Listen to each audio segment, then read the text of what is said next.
the tariff aftermath. I mean, you come from a state that has a lot of ag and a lot of once mighty industry, and also a fair amount of exporting and international business. How is how are your major industries in Missouri thinking about these tariffs? And what is your message to some of the audience that might be a little worried that tariffs might mean higher prices, and that we might have a little bit of economic uncertainty coming down the next couple of months? Yeah, I spent a lot of this week, I think, defending President Trump's leadership in Washington. And permanent Washington's totally disconnected from what's really happening. Sort of the global elites have had their run here. After World War II, we had all these favorable deals for countries who were trying to get back on their feet: Germany, Japan, all these countries.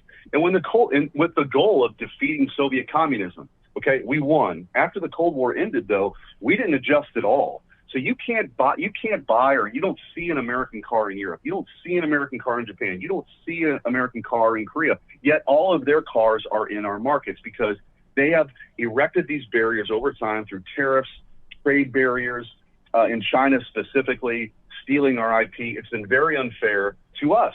And I do come from a state, and I grew up in a blue-collar neighborhood where all those good-paying jobs, those factory jobs, they went overseas.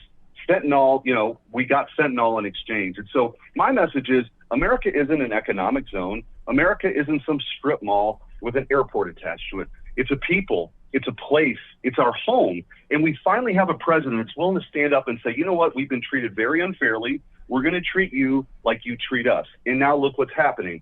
70 countries plus have come to the table and said, we heard what you had to say. We understand the United States of America is 39% of all the consumption in the world. It's 25% of the world's GDP. It's a very important market for us. So we're going to lower our trade barriers so that we can, actually have fair trade. So President Trump has made tremendous progress on this. And by the way, it opens up markets for our farmers and our other industries around the world. I think the way to look at this, Charlie, is you've got two different buckets. You've got communist China and you've got everybody else. China is the worst offender. They made a terrible decision in trying to escalate this. They rip off our IP. They steal our jobs.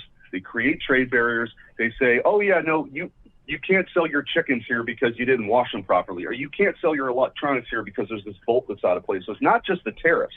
It's all the other hidden trade barriers that prevent our goods getting to market. They export 5 times more than we export to them. They have a hell of a lot more to lose in this if they continue down this path. So we'll see if they have a come to Jesus moment or not. I think the rest of the world is. And I think at the end of the day, it's going to lead to greater prosperity for us because we're going to have more markets open. We'll have more revenue coming into this country, and we'll bring back industry, those good paying jobs that we had for a very long time that didn't need to go somewhere else.